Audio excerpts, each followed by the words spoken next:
So here we go, Adler Triumph, built around 1930.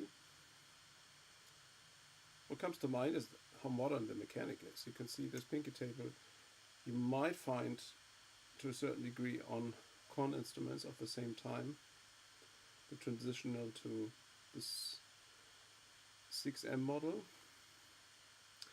and on some Selmer Super models, but that's about it. Otherwise it's extremely progressive. Resembles also the French SML pinky tables.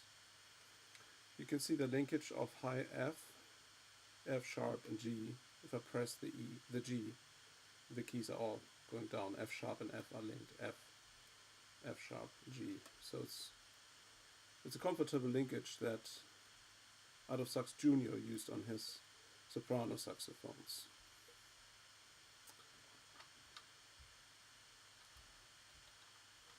Then one particular interesting feature is for me the front F extension here. So whenever I use the front F, the octave key is pushed up a little bit higher. You can see this here.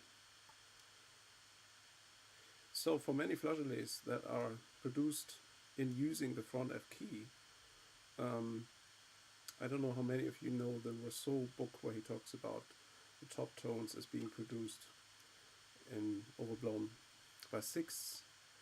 Now this is actually extremely helpful. If I play an A, obviously that's the most basic fingering, and I add the F front key, you can see the octave key goes up a little bit higher. And this continues, of course, for any of the other keys involving this normal octave key. And so the sixth actually comes out much easier.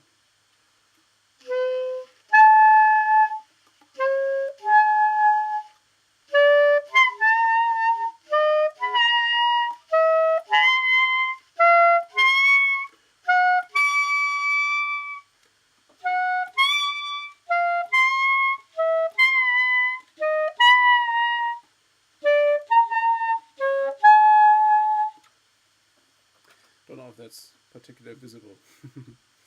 Anyhow, that's a very interesting feature. It's just basically some sort of operational control for the octave key. And it's mechanically solved ingeniously. It works very, very well. It's fast in response. So despite the features here on the upper stack, the lower stack is quite interesting too. With the Yvette Schaefer system, which Selmer also applied on some Model 28 large bore models. The possibility to operate your lower stack with these additional levers. You really have to press a little bit to get the same mechanical weight and pressure than using the left hand. But it works for trill keys, of course. And then the other thing is this one. You have what many German saxophone manufacturers had in the 30s. You have your additional high D key, you can see it here, which is also serving as a middle D. It sounds quite nice.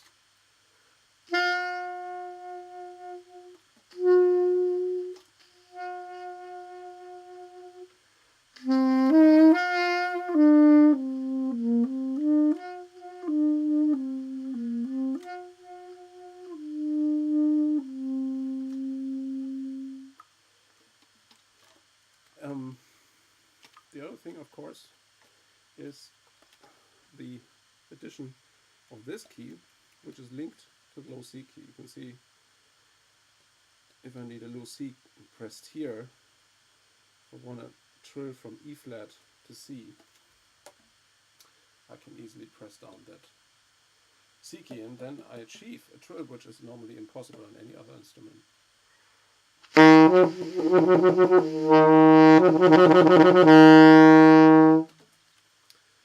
So I'm using now the original mouthpiece with a rather hard reed. Even though I'm not used to play this kind of mouthpiece, it works if you get into this kind of particular 1920s sound world, which is kind of beautiful, from another time definitely. It's not your typical large chamber mouthpiece. It has a larger chamber, but it's also a little bit stretched out. It's quite long for that type of time, and it has an oval chamber, which you find also on the Lalonde trumpet models, and it has a particularly nice sound.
see if I really get into alternative playing techniques, I have a lot of operational functions here.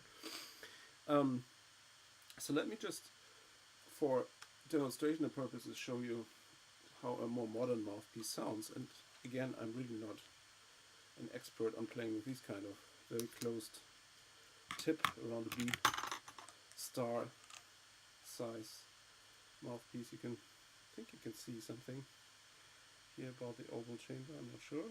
I'm able to, a little bit here maybe.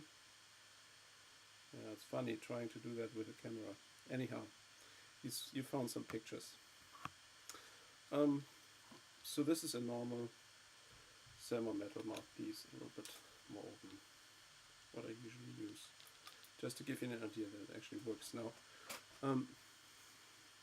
I also love this mechanism. You can't go wrong here. I'm not sure if I can show this.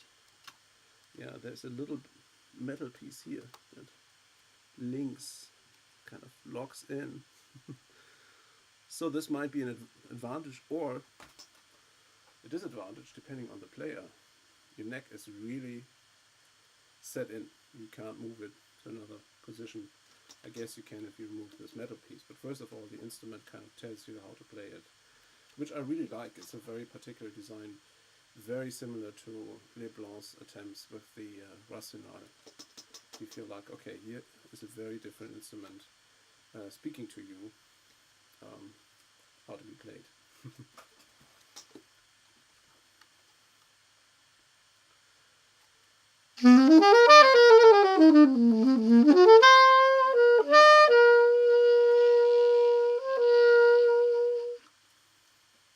Now you see, I made a mistake, which can easily happen. This one has to be pulled up before you put in the neck, otherwise the octave key doesn't work. Again, the instrument has its own character and knows what to do.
Yeah, I hope this demonstrates a little bit. Of course, you can, if you use your own mouthpiece, you can possibly play quite more flexible on the instrument than with the original one, even though, again, the sound of the original mouthpiece with this kind of unusual oval chamber design is really beautiful.